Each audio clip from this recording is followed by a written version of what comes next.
Beberapa daerah di Australia seperti Queensland dan Australia Selatan memiliki banyak ular yang tidak hanya menjadi predator tangguh, hewan liar tetapi juga mengancam ternak lokal.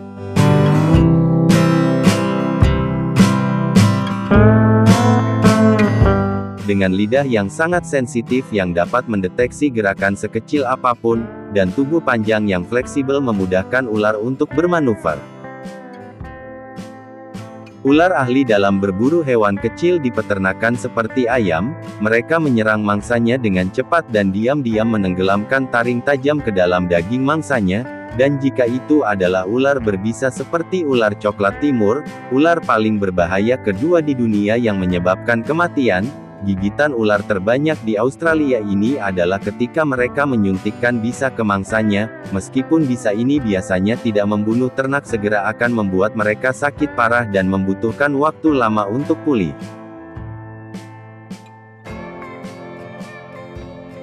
Dalam kasus yang parah, kelumpuhan terjadi dan ternak tidak dapat melanjutkan peran penting mereka, di pertanian petani tidak dapat memelihara atau menjualnya lagi.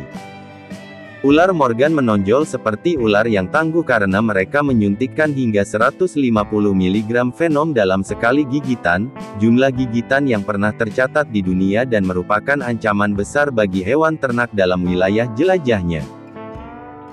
Australia memiliki 113 spesies ular darat dan 32 spesies ular laut, namun tidak semuanya menggunakan racun sebagai senjatanya, seperti ular piton. Ular piton ini umumnya menghuni wilayah tropis utara Queensland khususnya di hutan, namun mereka juga menyukai beberapa babi di peternakan. Peternakan Anda mungkin terlihat sangat damai, namun tidak seorang pun menyangka bahwa ular piton diam-diam menggerebek dan menyerang ayam sejak pagi hari dan menjelang malam tiba, ia mulai makan malam dengan mencekik ayam tersebut lalu menelannya. Seluruh peternakan di dekat semak-semak dan sungai adalah beberapa tempat yang paling rawan ular. Seperti sapi ini lumpuh di tengah malam yang diketahui peternak yang pasti ularlah yang menjadi pelakunya. Ular tidak hanya menjadi ancaman bagi petani atau peternak, tetapi juga bagi warga sekitar seperti ular sepanjang 5 meter ini tertangkap sedang melakukan senam di kawasan pemukiman Queensland. Ular di perkotaan bukanlah hal yang jarang di Australia, namun ada banyak laporan bahwa jumlah ular di negara ini meningkat setiap tahunnya dan mereka bahkan memasuki kawasan rumah penduduk melalui toilet dan lubang-lubang kecil lainnya. Ular tidak hanya mengancam hewan ternak namun terkadang mengancam manusia, seperti contoh kasus ini, tidak hanya menderita secara fisik tetapi juga mental, setiap hari setelah pertemuan traumatis dengan ular.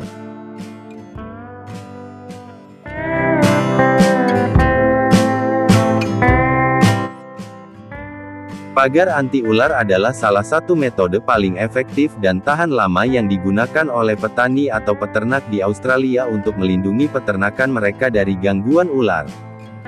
Umumnya pagar jaring berdiri sebagai jenis yang paling populer dipilih, namun peternak memiliki fleksibilitas untuk memilih berbagai pilihan pagar berdasarkan berbagai faktor seperti ukuran dan kepadatan populasi ular di daerah mereka. Banyak peternak melaporkan bahwa model ini mempunyai fungsi ganda, tidak hanya melindungi ternak mereka dari serangan ular, namun juga berfungsi sebagai penghalang yang memperlambat pergerakan ular, karena mereka harus memanjat pagar untuk masuk ke peternakan. Namun agar pagar menjadi efektif peternak harus rajin memeriksa dan merapikan kandang peternakan secara teratur, bersamaan dengan aktivitas sehari-hari kumpulan telur yang menjadi makanan kesukaan ular. Selain itu jenis pagar harus dipilih dengan cermat untuk memastikan ular tidak dapat masuk dan terjebak di tengah jalan. Ketika terjebak akan semakin gelisah dan agresif. Hal ini sangat berbahaya bagi hewan peliharaan yang penasaran dan ternak di area sekitar. Selain pagar jaring, membangun lantai beton juga akan membantu mencegah ular memasuki peternakan dari bawah tanah.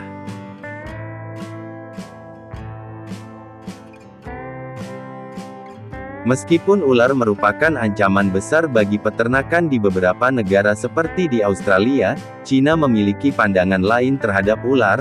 Selain jadi bahan makanan, ular juga digunakan dalam berbagai pengobatan tradisional di Cina dan kulitnya bisa bernilai tinggi di Cina, seperti peternakan ular yang ada di China. Ada banyak desa di China yang beternak ular, namun peternakan ular terbesar adalah di desa Zhiqiao, Provinsi Zhejiang. Di desa ini terdapat 160 keluarga, yang semuanya adalah peternak ular. Tiap tahunnya lebih dari 3 juta ular dipelihara di sana. Ada banyak jenis ular dipelihara di sini, seperti ular peludak, ular piton, kobra dan banyak jenis ular lainnya. Dan itu menjadi pemandangan umum di sini. Jumlah ular melebihi jumlah penduduk, yaitu 3.000:1. Peternakan di Zhiqiao bukanlah peternakan tradisional yang sudah ada sejak ratusan tahun lalu. Peternakan ular di sini baru-baru saja. Peternakan ular di sini baru ada sejak tahun 1990-an. Peternakan ini sesuai dengan kebutuhan dan perkembangan pasar. Awalnya penduduk desa ini hanya menjual ular yang didapatkan dari alam liar. Namun karena pemburuan ular yang sangat masif, membuat ular di alam liar pun menjadi langka. Dan harga ular pun melonjak tinggi. Kemudian salah seorang petani, Fang Yin dan istrinya yang Xiao Xia, berinisiatif untuk beternak ular di rumahnya. Setelah 3 tahun pembiakan, petani ini pun berhasil menjual banyak ular, dan mendapatkan banyak keuntungan. Hal ini pun banyak ditiru oleh penduduk desa lain. Jumlah ular yang dipelihara di desa ini terus bertambah setiap tahunnya, hingga akhirnya desa ini mendapat julukan Desa Ular dan menjadi peternakan ular terbesar di dunia. Tidak hanya di desa Zhiqiao, sejak tahun 2000-an peternakan ular tersebut telah berkembang di banyak daerah di China. Peternak ular tentu saja memiliki resiko yang sangat besar, seperti gigitan ular yang berbisa seperti kobra, bisa membuat panas dingin setiap orang yang terkena gigitan ular beracun, bahkan sampai meninggoy. Belum lagi ular piton, yang bisa melilit badan dengan kuat dan meremukkan tulang kita. Tentu saja penduduk desa Zhiqiao memiliki ketakutan terhadap ular, namun juga mereka menyampingkan ketakutan dan resiko besar tersebut, karena tergiur keuntungan yang sangat besar pada ular. Rata-rata peternakan ular di desa ini bisa menghasilkan 10 juta dolar per tahunnya. Penghasilan yang sangat besar bukan? Ular telah dianggap sebagai obat selama ribuan tahun oleh masyarakat China. Ular-ular telah diolah berbagai obat di sana, di antaranya pil ular, hingga anggur ular. Bahkan banyak negara lain, saat ini juga telah banyak menggunakan ular sebagai pengobatan. Jadi ular dari peternakan China ini, tidak hanya untuk penjualan nasional, tapi juga diekspor ke berbagai negara, seperti Korea, Eropa, bahkan Jepang. Yaitu salah satu perusahaan farmasi yang membeli ular dari China, untuk menjadikan obat. Kini peternakan obat pun telah menjadi sebuah industri yang meningkatkan perekonomian banyak masyarakat di pedesaan China. Tentu saja pekerjaan peternakan ular ini mempunyai kelemahan, salah satunya karena ular yang berbahaya.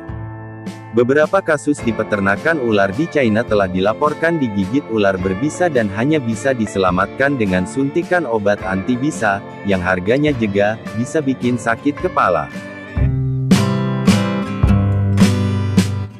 Harga madu hutan alami bisa mencapai $136 per kilo, namun hal ini memiliki resiko. Langkah pertama adalah menemukan lokasi sarang lebah pada siang hari saat cuaca cerah. Lebah pergi ke sungai untuk mendapatkan air yang mendinginkan sarang mereka, sehingga para pemburu madu sering datang ke sana untuk mengintai mereka kembali ke sarang mereka. Dengan bantuan teropong, perangkat GPS kecil juga sedang dikembangkan untuk mempermudah pekerjaan ini. Setelah sarangnya ditemukan, para pemburu dengan keahlian dan keberanian mereka ini sangat pandai memanjat.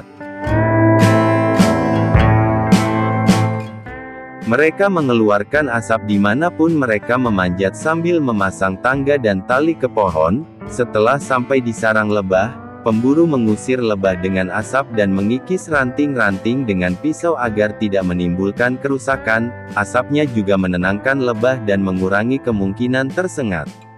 Setelah menunggu beberapa menit, pemburu memangkas sarang lebah dan hanya mengumpulkan bagian dalam yang berisi madu.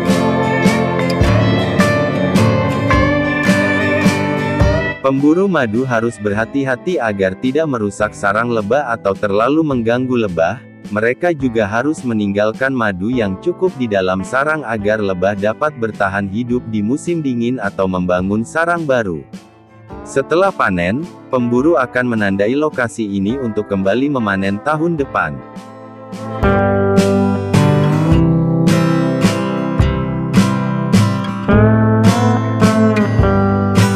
Madu ini disebut madu gila karena bunga yang menjadi sumber nektar lebah dapat menyebabkan halusinasi dan letaknya ribuan kaki di puncak pegunungan Himalaya. Berkat tradisi berburu madu yang gila selama ribuan tahun, hanya desa di Nepal ini yang tahu cara memanen dan mereka hanya menggunakan tangga bambu dan tali.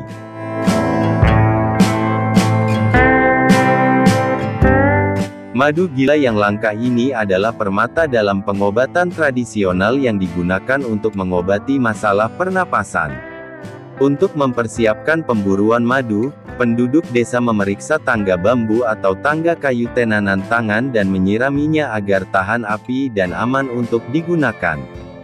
Setelah beberapa jam perjalanan menuju lokasi madu, pemburu menggantungkan tangga tenunan mereka ke bawah tebing, agar para pemburu di bawah dapat mulai memanjat. Pemburu menyebarkan asap di beberapa tempat untuk mengalihkan perhatian dan menenangkan lebah. Hanya satu langkah yang salah maka mereka bisa terjatuh dari ketinggian hampir 900 atau 800 kaki. Ketika mereka mencapai ketinggian yang cukup untuk memanen madu, mereka cukup mengkaitkan tali untuk mengamankan dirinya dan itulah satu-satunya tali pengamannya saat dia menjangkau sarang lebah. Ini adalah tongkat sepanjang 12 meter yang disebut tango yang digunakan penduduk setempat untuk memotong sarang lebah dan menjatuhkannya ke lembaran plastik yang diletakkan 800 kaki di bawahnya. Mereka akan panen secukupnya agar lebah dapat terus membangun sarangnya.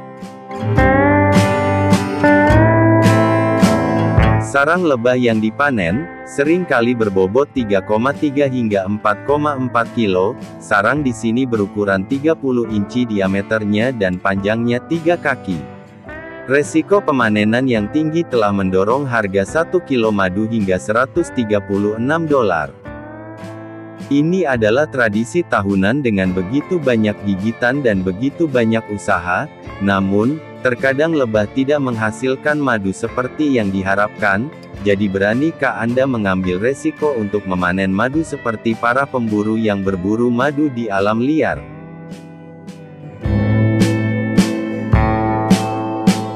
Berbeda halnya dengan madu yang dibudidayakan, peternak lebah memakai alat pelindung diri dan menggunakan asap. Saat mendekati koloni lebah, mereka kemudian menggoyangkan bingkai di dalam kotak untuk mengusir lebah. Peternakan lebah biasanya memilih bingkai di dalam sarang yang berisi madu dan setidaknya 75% telah ditutupi oleh lebah. Sarang lebah yang kosong juga dimasukkan kembali ke dalam kotak setelah dipanen. Peternak lebah akan selalu menyimpan sekitar 44 pon pi kotak di daerah beriklim sedang hingga 130 pon di daerah dengan musim dingin yang sangat keras. Hal ini memastikan koloni lebah mempunyai makanan yang cukup di segala cuaca. Lalu mereka tinggal menggunakan kerangka sarang lebah untuk keluar dari sarangnya menggunakan sikat lembut untuk menyapu sisa lebah. Kera kecil biasanya menghasilkan 100 hingga 300 koloni lebah, sedangkan yang besar bisa mencapai sebanyak 5.000 koloni lebah. Kotak tersebut memiliki 7 hingga 10 bingkai sarang lebah. Saat panen bingkai ini seringkali dimasukkan ke dalam wadah untuk mengambil madu. Metode sentrifugal ini memungkinkan larva untuk tetap berada di dalam sarang lebah dan terus berkembang secara normal. Sebelum memasang kembali bingkai-bingkai tersebut ke dalam kotak yang dikikis oleh pekerja, lilin lebah untuk membuat berbagai produk madu lainnya.